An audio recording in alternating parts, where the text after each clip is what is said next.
The rain battered the windows of the old Brooklyn brownstone, each drop a reminder of the life Ethan Caldwell had left behind. 10 years ago, he'd walked away from love. From Julian Harper, the man who'd once been his everything. Now, standing in the sterile glow of a hospital waiting room, Ethan's heart raced as he realized fate wasn't done with them yet. It was supposed to be a routine visit, a nagging pain in his side, a quick checkup at the community hospital in Red Hook. Ethan, now 32, had built a quiet life as a freelance graphic designer, sketching dreams for others while burying his own. He'd moved back to Brooklyn after years in Seattle, hoping distance would dull the ache of what he'd lost. But the moment he stepped into the exam room and saw Julian Harper, stethoscope around his neck, clipboard in hand, time collapsed. Those hazel eyes, once so familiar, locked onto his, and Ethan forgot how to breathe. Ethan Caldwell. Julian's voice was steady, professional, but a flicker of recognition betrayed him. His hand tightened around the clipboard, knuckles whitening. Ethan nodded, mouth dry, as memories flooded back. Late nights in Julian's cramped college apartment, stolen kisses under the Coney Island boardwalk, promises whispered against skin. And then, the fight, the one that shattered them. Ethan had left, too young and stubborn to fix what they'd broken. Still in Brooklyn? Julian asked. His tone clipped as he checked Ethan's chart. The question felt like a test. Ethan shifted on the exam table, the paper crinkling under him. Just moved back. He managed, avoiding Julian's gaze. The room felt too small, the air too thick. Julian's fingers brushed Ethan's arm as he checked his pulse, and the touch sent a jolt through him, electric and unwelcome. Your side, Julian said, redirecting. Tell me about the pain. Ethan mumbled through an explanation, dull ache. Worse at night. Probably nothing. But his mind was elsewhere, replaying the night he'd left. They'd been 22, reckless and in love. But Ethan's insecurities had festered. Julian's ambition, his drive to become a doctor, had felt like a wedge, pulling them apart. Ethan had accused him of caring more about his future than their relationship. Harsh words, slammed doors, and Ethan was gone, leaving Julian and Brooklyn behind. Now, Julian's hands were steady as he pressed against Ethan's side. Clinical yet gentle. Could be appendicitis, he said, his voice softer now. We'll need imaging. Ethan nodded, barely listening.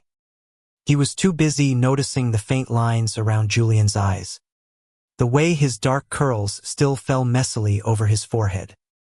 He looked older, but not diminished, sharper. Somehow, like life had carved him into something stronger.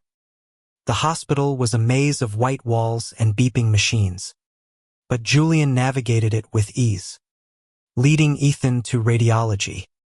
As they walked, silence hung between them, heavy with unspoken questions. Why are you here? Do you still think about me? Ethan wanted to ask, but the words stuck in his throat. Instead, he said, You're a doctor now. That's incredible. Julian's smile was tight, guarded. Took a while, but yeah, I made it. The CT scan was quick, but the wait for results felt eternal.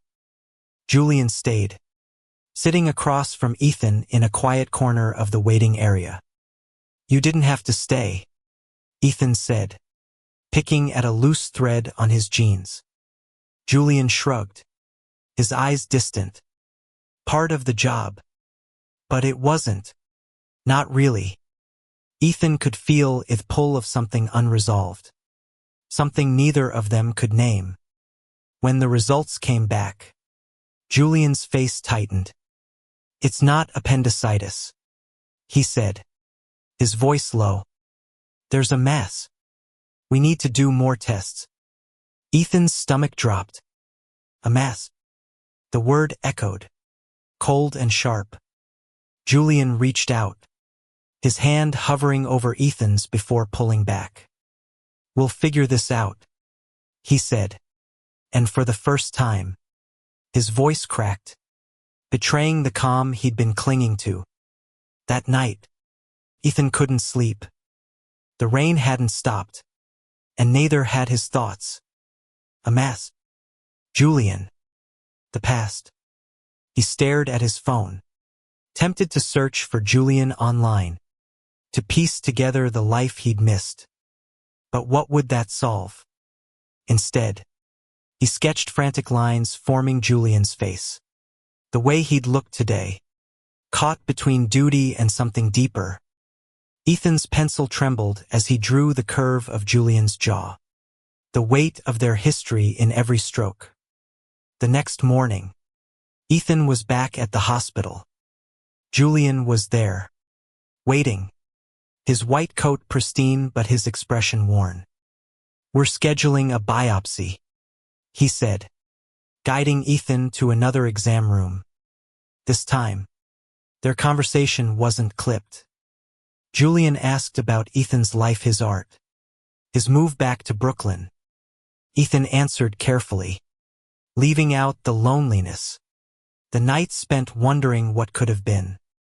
In turn, Julian shared fragments, long hours at the hospital, a failed engagement, a life built on work. "I thought I'd see you again," Julian admitted, almost too quiet to hear. "Just not like this." The biopsy was uncomfortable, but Julian's presence grounded him. "Breathe," Julian said, his hand steady on Ethan's shoulder. And for a moment, Ethan did, letting the warmth of Julian's touch anchor him against the fear creeping in. But when the procedure was over, Julian's professionalism returned like a shield. "We'll have results soon," he said, stepping back. Ethan wanted to reach for him, to bridge the gap, but the weight of 10 years held him still. Days passed, each one heavier than the last. Ethan threw himself into his art, sketching scenes of their past, Julian laughing on the subway, the two of them tangled in bed, the fight that ended it all. The hospital called, and Ethan's heart sank. The results were in. He returned to find Julian waiting, his face unreadable. "It's benign," Julian said, and relief flooded Ethan, so intense he nearly laughed. But Julian wasn't smiling. "There's something else," he said, his voice low. "We need to talk. Not here." Julian's words hung in the air, a cliffhanger Ethan couldn't escape. What else could there be? And why did Julian's eyes hold so much more than a doctor's concern? As they left the hospital together, the rain-soaked streets of Brooklyn stretching before them, Ethan felt the pull of something inevitable, something that might break him open all over again. Julian's car smelled faintly of coffee and antiseptic, a strange comfort as they drove through Brooklyn's rain-slicked streets. Ethan stared out the window, the city blurring past neon signs, brownstones, the ghosts of their youth. "Where are we going?" he asked, his voice barely above the hum of the engine. Julian's hands tightened on the wheel. "My place," he said. "It's closer, and we need to talk somewhere real." Ethan's pulse quickened. Julian's apartment was in Park Slope, a cozy second-floor walk-up with bookshelves crammed to bursting and a view of the street below. It was nothing like the chaotic college dorm they'd shared. But the moment Ethan stepped inside, he felt the echo of who they'd been. Julian gestured to the couch, his movements stiff, like he was holding something back. Ethan sat, his hands restless, while Julian poured 2 glasses of water, avoiding his gaze. The mass is benign, Julian started, sitting across from him. But there's something else on the scans. It's not urgent, but it's concerning. Ethan braced himself, expecting another medical blow. Instead, Julian's voice softened. It's your heart, Ethan. There's a slight irregularity. It's manageable, but it means monitoring. Stress. Lifestyle could make it worse. Ethan laughed. Bitter. Great. My heart's been a mess since I left you. The words slipped out, raw and unfiltered, and Julian froze. The room felt smaller, the air charged. Julian set his glass down, his eyes searching Ethan's face. Why did you leave? He asked, the question a decade in the making. Ethan's throat tightened. He'd rehearsed this moment in his head 1,000 times. But now, under Julian's gaze, the truth felt too heavy. I was scared. He admitted. You were going somewhere med school. This big life. I was just me. I didn't think I could keep up. Julian leaned forward, his voice low, intense. You were never just anything, Ethan. You were everything. The words hit like a punch, stealing Ethan's breath. He wanted to argue, to deflect, but Julian kept going. I waited for you to come back. For years. And then I saw you in that exam room. And it was like nothing had changed. Ethan's eyes burned. He stood, pacing, trying to outrun the ache in his chest. Everything changed. Julian. I broke us. I know that. Julian stood too, closing the distance between them. You didn't break us, he said, his voice rough. We were kids. We both made mistakes. His hand grazed Ethan's arm, and this time, neither pulled away. The rain pounded harder outside, a rhythm matching Ethan's heartbeat. Julian's apartment felt like a sanctuary and a battlefield all at once. I never stopped thinking about you, Ethan confessed, his voice breaking. Every sketch, every stupid deadlight's always been you. Julian's breath hitched, and before Ethan could process it, Julian's hands were on his face, pulling him close. Their lips met, tentative at first, then desperate, a collision of past and present. Ethan couldn't breathe, didn't want to, as the kiss deepened, all the years apart dissolving in the heat of it. When they pulled back, gasping, Julian's forehead rested against Ethan's. I'm still your doctor, he murmured, a half laugh, half apology. Ethan grinned, shaky. Yeah, well, you're a terrible one for boundaries. They laughed, the sound fragile but real, and for a moment, the weight of everything Ethan's health. Their history felt lighter, but reality crept back. Julian stepped away, running a hand through his hair. We can't just pick up where we left off, he said, though his eyes said otherwise. Your heart, Ethan, it's serious. And I'm supposed to be professional. Ethan nodded, swallowing hard. So, what now? Julian didn't answer right away. Instead, he grabbed a notebook from the coffee table, scribbling something a referral, plan, a lifeline. You need a cardiologist, he said. And we need to figure this out. The drive back to Ethan's place was quiet. the rain a steady companion. Julian walked him to his door, lingering under the awning. "I'll call you tomorrow," Julian said, his voice soft but firm. "About the cardiologist and everything else." Ethan nodded, his hand brushing Julian's before he turned away. Inside, he leaned against the door, heart pounding not from the irregularity, but from the kiss, the hope, the fear of what came next. The cardiologist's office was cold, clinical, a stark contrast to the warmth of Julian's apartment. Ethan sat rigid in the chair, listening as Dr. Patel explained the heart irregularity, something called atrial fibrillation, manageable with medication and lifestyle changes. "Stress is a trigger," she said, her tone matter-of-fact. "You'll need to prioritize rest, diet, emotional health." Ethan nodded, but his mind was elsewhere, replaying the kiss, Julian's hands, the way hope and fear had tangled together in that moment. Julian hadn't been at the appointment, insisted on keeping things professional, referring Ethan to Dr. Patel to avoid conflict.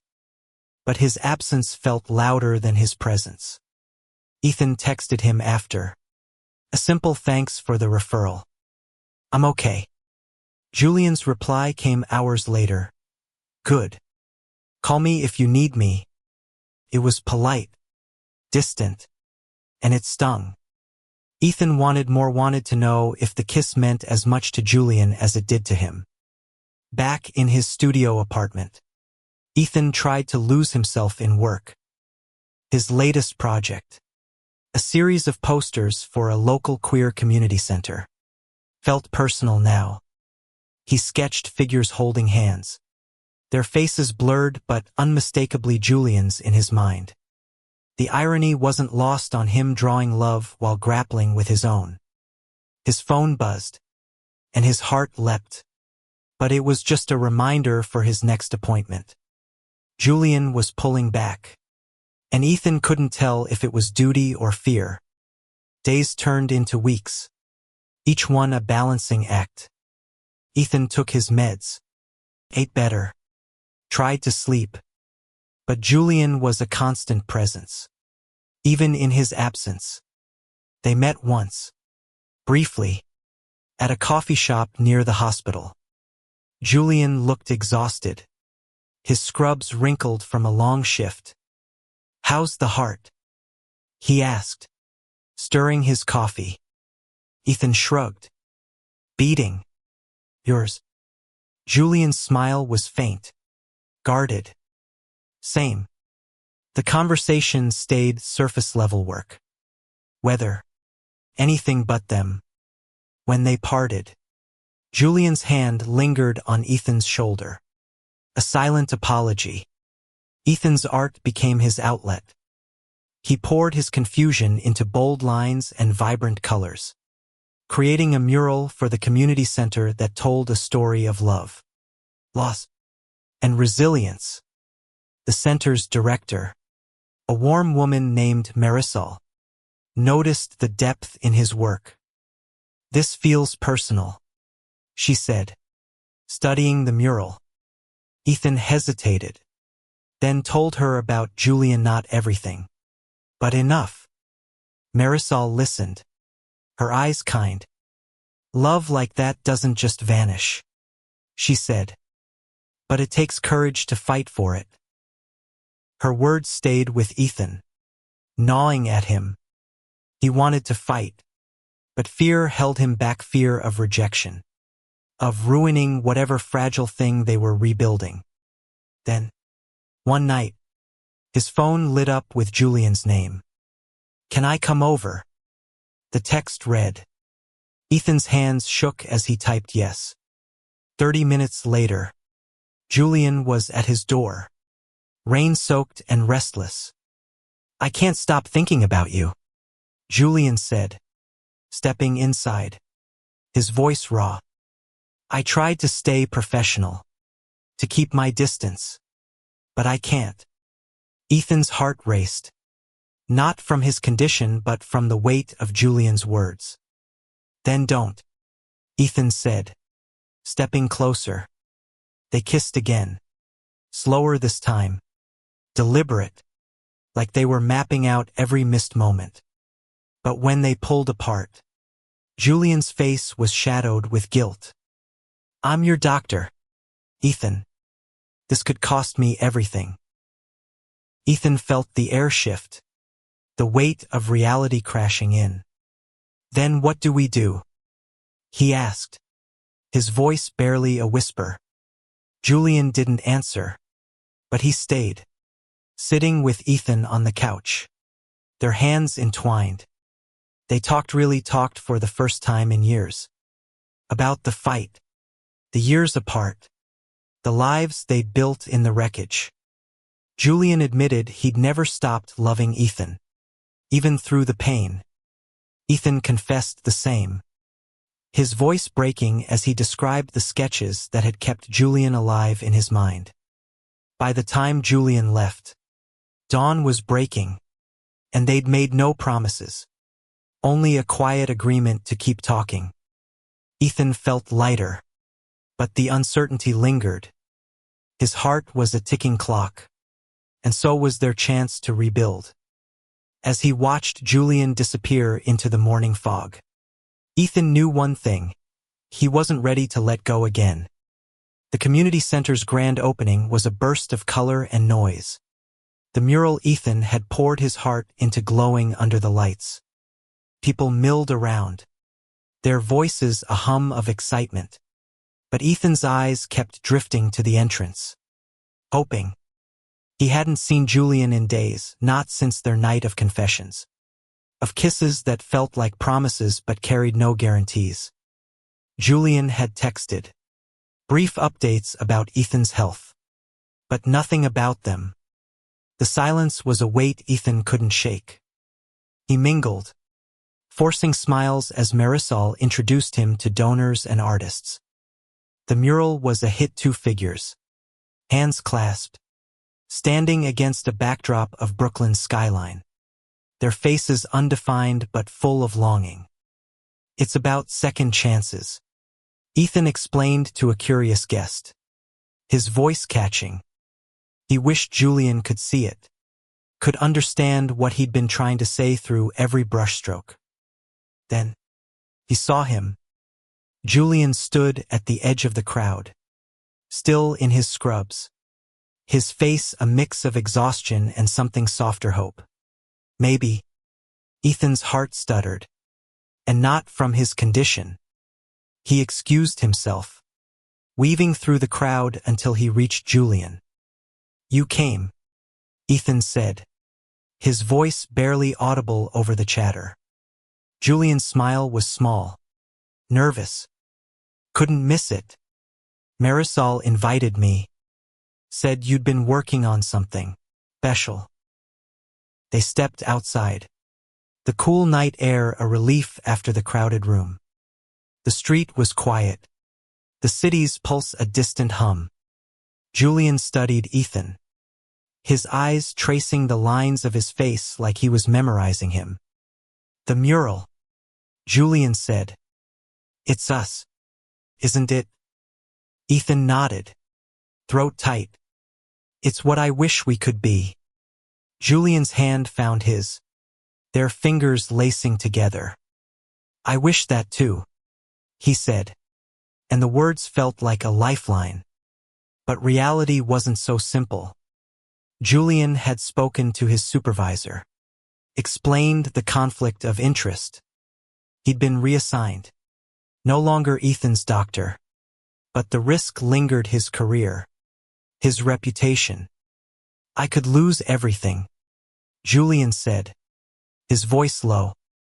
But losing you again, that's worse. Ethan's chest ached, not from his heart but from the weight of what Julian was offering. A second chance, fragile but real. They walked, hand in hand, through the streets of Brooklyn, the city that had shaped them and broken them and brought them back together. They talked about the future, not grand plans, but small ones. Coffee dates, quiet nights, learning each other again. Ethan's health was a shadow, but it was manageable, and Julian promised to be there, not as a doctor but as something more. At Ethan's apartment, they stood in the doorway, the rain starting again, soft and steady. Julian kissed him, slow and certain, and this time, Ethan could breathe fully, deeply, like he'd been holding his breath for a decade. "We'll figure it out," Julian whispered, his lips brushing Ethan's. Together, Ethan nodded, pulling him close, the warmth of Julian's body a promise against the cold. Months later, Ethan's mural became a symbol for the community center, a beacon for those seeking love, acceptance, second chances. He and Julian were cautious, taking it slow, but every moment felt like a victory. Ethan's heart still needed care, but so did their love, and they tended to both with patience and courage. The past wasn't erased, but it was a foundation, not a cage. And as they stood together on the Coney Island boardwalk, watching the waves crash under a starlit sky, Ethan knew they'd found something worth fighting for, a love that had survived time, pain, and their own mistakes, stronger for it.